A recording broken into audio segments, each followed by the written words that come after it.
Une véritable tragédie pour Donald Trump. Les États-Unis d'Amérique vont restituer 166 milliards de dollars aux entreprises qui ont été contraintes de payer des droits de douane illégaux imposés par Donald Trump l'année dernière. Et cette nouvelle a littéralement enflammé la sphère médiatique, car Donald Trump a même reconnu qu'il faudrait effectivement rendre l'argent. Donald Trump, furieux, s'est attaqué à la Cour suprême des États-Unis et même à son propre parti républicain parce que personne ne s'est précipité pour sauver le président américain de la honte. Bien que Trump dise qu'on aurait pu contourner un peu la loi, éviter ainsi la honte et ne pas avoir à rendre maintenant 166 milliards de dollars, Trump a même appelé les entreprises américaines à renoncer à une compensation légale de leurs pertes, simplement pour prouver que le président avait raison. Et Trump promet à ces entreprises de toujours se souvenir avec gratitude qu'elles n'ont pas demandé de compensation pour leurs pertes. Mais qu'est-ce qui s'est passé et pourquoi les tarifs de Donald Trump se sont-ils révélés être la plus grande escroquerie pour laquelle les États-Unis doivent maintenant payer 166 milliards de dollars? Et surtout, pourquoi ce n'est que le début?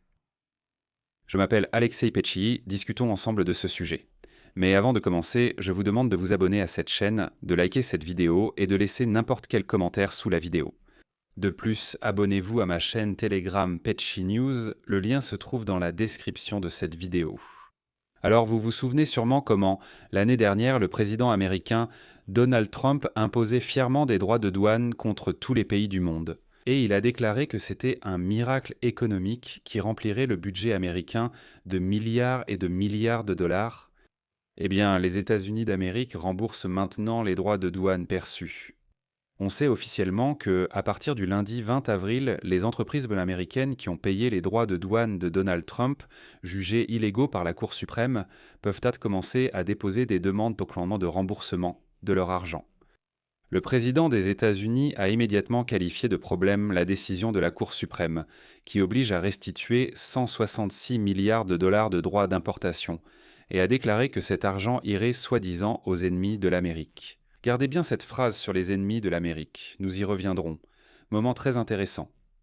Donc Donald Trump dit que cet argent ira aux ennemis de l'Amérique, puis il appelle les entreprises à ne pas demander le remboursement de cet argent, et dit « Je me souviendrai de vous », c'est-à-dire selon sa logique des ennemis de l'Amérique, avec gratitude. Mais nous en reparlerons un peu plus tard. Mais Donald Trump ne cède pas et continue à se ridiculiser jusqu'au bout. Selon lui, la Cour suprême des États-Unis aurait jugé légal le droit du président d'imposer des droits de douane, mais a indiqué qu'il fallait le faire selon une autre procédure.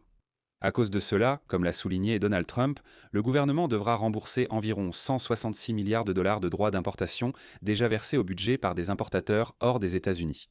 Et maintenant, le plus intéressant.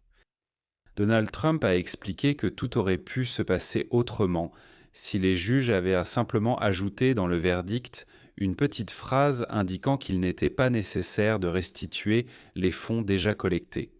Il dit qu'on aurait simplement pu dire « Oui, les tarifs sont illégaux, nous ne les collecterons plus ». Mais, ajoute-t-il, il fallait préciser, après une virgule, que ce qui a déjà été collecté ne sera pas remboursé. D'accord, la décision sur les tarifs était illégale, mais cela ne signifie pas qu'il faut rendre l'argent à tout le monde. Vous êtes fous? Cependant, cela n'a pas été fait. Trump a affirmé que son administration obtiendrait les mêmes, voire de meilleurs résultats, mais avec un schéma plus complexe et lourd. Il a également exprimé ses regrets que la Cour suprême ait voulu, selon ses mots, sauver le pays avec une seule phrase, et qu'en conséquence, l'argent ira à des personnes qui, selon lui, sont hostiles aux États-Unis. Je rappelle que le 20 février, la Cour suprême des États-Unis a statué que l'introduction de droits de douane à l'importation par Donald Trump sur la base de la loi sur les pouvoirs économiques d'urgence dépasse les compétences du pouvoir exécutif. Les juges ont alors souligné que le droit d'établir des impôts et des droits de douane appartient exclusivement au Congrès des États-Unis.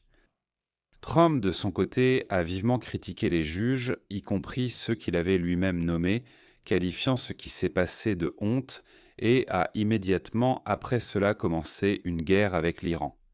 Finalement, le 20 avril, l'administration Trump a tout de même lancé un portail en ligne pour déposer des demandes de remboursement des droits de douane. L'essentiel est que la Cour suprême des États-Unis n'a pas examiné la question de savoir comment le gouvernement doit rembourser les droits de douane payés conformément à la loi sur les pouvoirs économiques d'urgence internationale. Mais le tribunal du commerce international a tout de même obligé le mois dernier l'administration de Donald Trump à entamer le processus de remboursement. Selon la procédure, les entreprises doivent récupérer leur argent dans un délai de 60 à 90 jours à compter de la date de dépôt de la demande. Et maintenant, le plus important. Selon les données du service des douanes américain, au 4 mars seulement, 330 000 importateurs avaient payé des droits de douane pour un montant total d'environ 166 milliards de dollars. Et maintenant, il faut d'une manière ou d'une autre rembourser tout cet argent à tous ces importateurs. Mais ce n'est que le début des ennuis. La majeure partie du fardeau douanier, soit 90%, était supportée à la fois par les entreprises et, ce qui est important, par les consommateurs, les acheteurs ordinaires, les Américains ordinaires. Et maintenant, selon la décision du tribunal, ils sont obligés de restituer l'argent aux consommateurs. C'est-à-dire que même à chaque Américain qui a acheté quelque chose et payé quelques centimes ou dollars de taxes, ils sont également obligés de rendre l'argent. Et par exemple, les entreprises FedEx et Costco ont déjà promis de compenser à leurs clients les pertes causées par les droits de douane de Donald Trump. Mais personne ne comprend encore vraiment comment cela va se passer. Imaginez simplement que maintenant, la même entreprise FedEx doit recalculer des millions d'opérations de ses clients, déterminer combien de droits de douane illégaux ont été payés, puis d'une manière ou d'une autre, restituer cet argent à des millions de clients. Personne ne comprend du tout comment cela va se passer. Et maintenant, comme on dit, la partie drôle de cette nouvelle. Le président américain Donald Trump a appelé les entreprises américaines à renoncer aux demandes de remboursement des droits de douane d'un montant de 166 milliards de dollars. Et ce n'est pas une blague. Trump a réellement demandé aux entreprises de renoncer à récupérer leur argent à cause de son erreur. Sans plaisanter, Trump a déclaré qu'il se souviendrait avec gratitude des organisations qui ne demanderont pas de compensation pour les taxes précédemment jugées illégales par la Cour suprême du pays. Il dit « Les gars, ne réclamez pas votre argent et je vous dirai merci.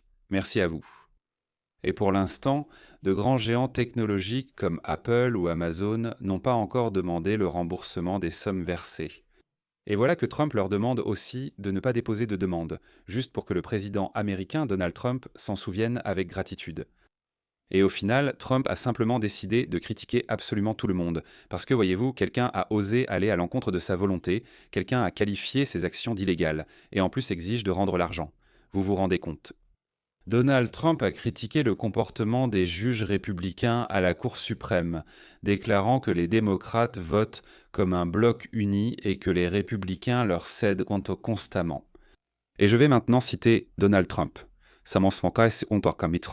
Comment les démocrates peuvent-ils être mécontents de la façon dont la Cour suprême des États-Unis vote ? Les juges démocrates restent soudés les uns aux autres, ne s'écartant jamais de leur politique déformée et vicieuse. Ils votent toujours comme un groupe ou un bloc. Les juges républicains, eux, ne restent pas soudés. Ils offrent encore et encore des victoires aux démocrates, comme par exemple une somme colossale de 166 milliards de dollars en espèces dans une affaire absolument énorme. Certains juges républicains sont tout simplement devenus faibles, stupides et mauvais, trahissant complètement ce qu'ils étaient censés défendre.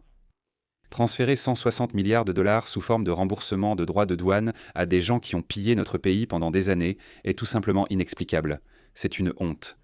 Leur décision concernant les droits de douane a été une gifle inutile et coûteuse pour les États-Unis et une énorme victoire pour leurs adversaires. Eh bien, en général, maintenant, j'aimerais poser une question aux partisans de Donald Trump, surtout à ceux qui écrivent des commentaires qui disent « Pecci, tu ne comprends rien ». Donald Trump est un géant de la pensée. C'est le plus grand homme politique de notre époque.